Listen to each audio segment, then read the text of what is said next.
Okay, so you know how people are always saying, like, technology has made relationships so much more complicated. Hmm.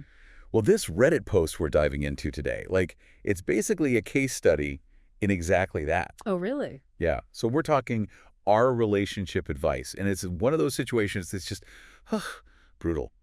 ROP, she finds some messages on her girlfriend's phone. Oh, no. Yeah, and we're not talking like, oh, I forgot to pick up the dry cleaning kind of messages. Think more along the lines of flirting with an ex, some pretty nasty comments about OP's appearance. Oh, wow. Yeah, and maybe, just maybe, hints that something more physical might have happened. Okay, so we're talking potential infidelity on top of everything else. Ugh. That's rough. Exactly.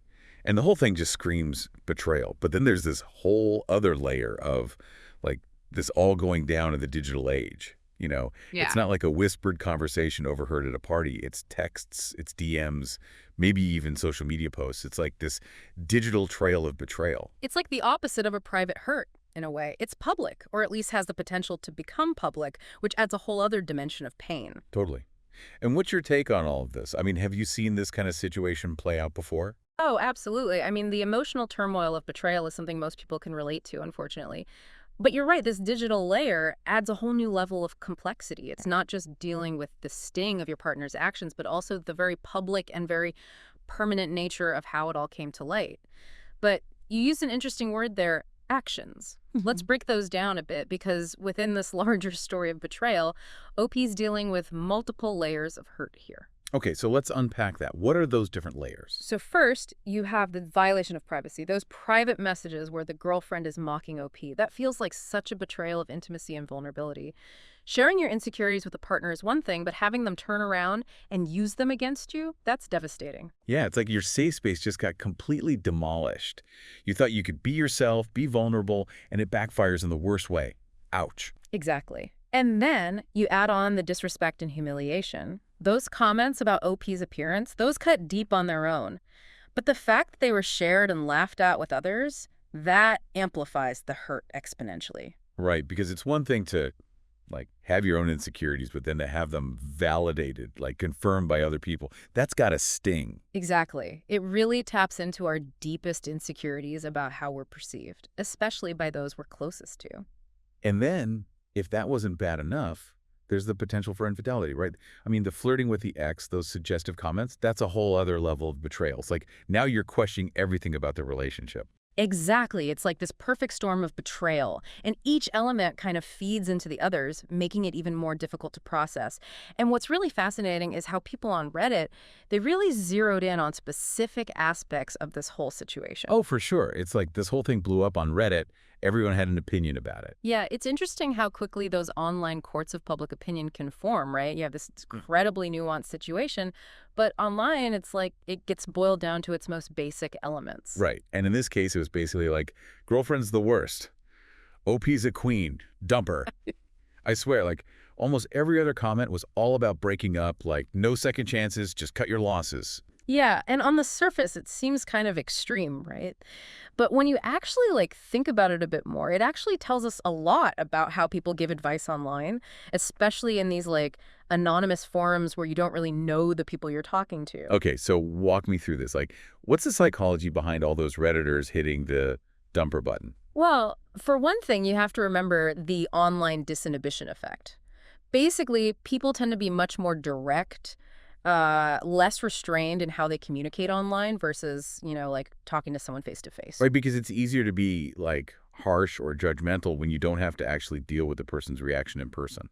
Exactly. There's this layer of anonymity there that can make people a lot less inhibited about sharing strong opinions. Plus, there's a whole dynamic of seeking validation from strangers, right? When you're hurting, like Oki clearly is, those words of support, even from people you don't know, can be really powerful. It's true. It's like this whole online support group where everyone's kind of reinforcing the same message. And in this case, that message was very much, you deserve better. Don't put up with this. Yeah. There's a big emphasis on knowing your worth and refusing to accept being treated badly. Right. And that's a really important message. In a lot of cases, that's great advice. But it's also crucial to remember that these Redditors, they're only seeing this tiny sliver of OP's actual relationship, right? They don't know the history, the good times, all the little things that make a relationship unique. It's like trying to judge a whole movie based on like just the trailer Hmm. or even just like one scene. You're missing so much context. Exactly. And that's where the whole echo chamber thing comes in. People are naturally drawn to communities that, confirm their existing beliefs. So in a place like our relationship advice, where there's this dominant narrative of like zero tolerance for infidelity or disrespect, it's easy for dissenting voices to kind of get drowned out. So you get this sort of feedback loop where it's just dumper, dumper, dumper, and it just keeps building on itself without necessarily taking into account the full picture. Exactly. And look, I'm not saying the advice is necessarily wrong.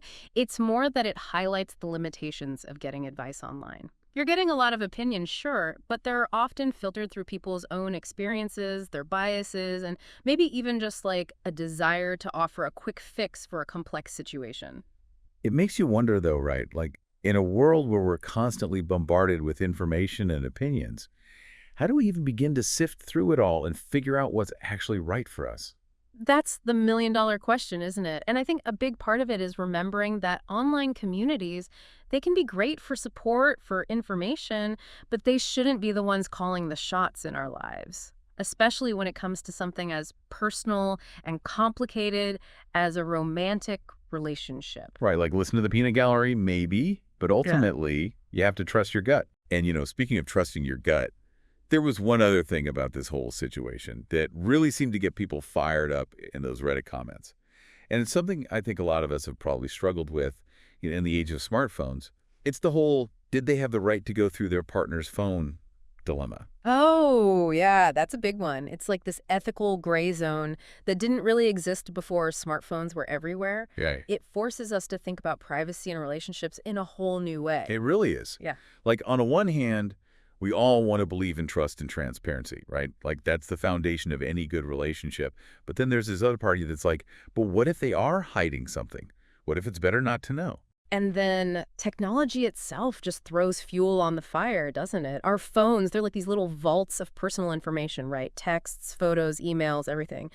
So when someone goes snooping around in there, it can feel like such a huge invasion of privacy. Oh, totally. It's like they're not just reading your text, it's like they're reading your diary, Yeah. seeing all your private thoughts and conversations. And yet, and this is something people often forget, but the messages in OP's case, they were on an app. Like the girlfriend was choosing to use that platform. It's not like she discovered, a box of love letters hidden under the bed. That's an interesting point. It's like, in some ways, those digital messages, they're almost more deliberate, Yeah. right? Like you're consciously choosing to send them. Exactly. It really makes you question, like, what's the difference between a physical letter and a digital message? Yeah. Where's the line between what's private and what's, I don't know, discoverable, I guess? Right. It's tricky.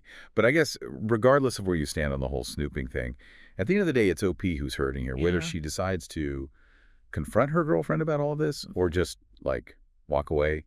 She's got a lot to process. Oh, absolutely. I mean, this goes way beyond just like a little argument or misunderstanding. This is a situation that really cuts to the core of how she sees herself, how she feels about relationships, how she trusts.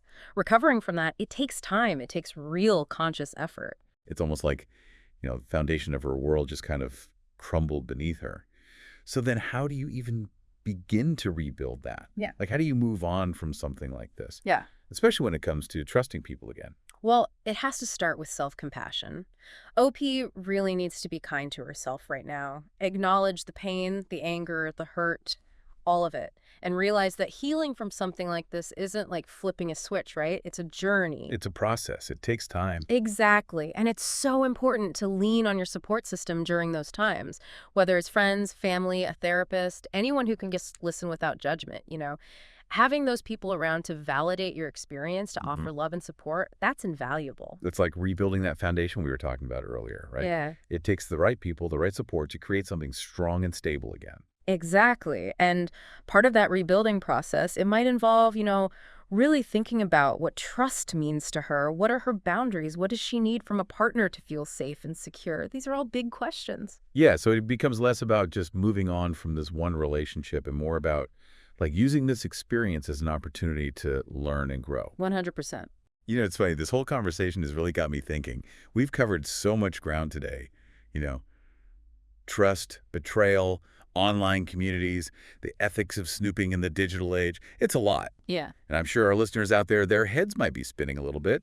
So if you're out there listening and you've ever found yourself, scrolling through relationship advice threads at 2 a.m., or maybe you're dealing with your own version of this whole trust thing, here's something to think about. How do you find the balance between listening to all those outside voices, like all those opinions on Reddit, and trusting your own intuition? That's such a great question. And it's one that I think we all struggle with to some extent. I think the key is remembering that every single situation is unique. What works for one person or even 1,000 people on Reddit might not be right for you. So take what resonates, leave what doesn't. Exactly. And remember, online communities, they can be amazing sources of support. But at the end of the day, you're the one living your life. You get to choose what feels right for you. It's like you can listen to the soundtrack of other people's lives, but you have to learn how to dance to the beat of your own drum. I love that. And on that note, I think it's time for us to sign off for today. But we'll leave you with this one last thought to chew on. In this age of hyperconnectivity where it's easier than ever to get advice and opinions from like a million different sources, are we actually becoming more isolated when it comes to making those tough personal decisions? Something to think about. Until next time, thanks for tuning in. And remember, sometimes the most profound discoveries are the ones we make within ourselves.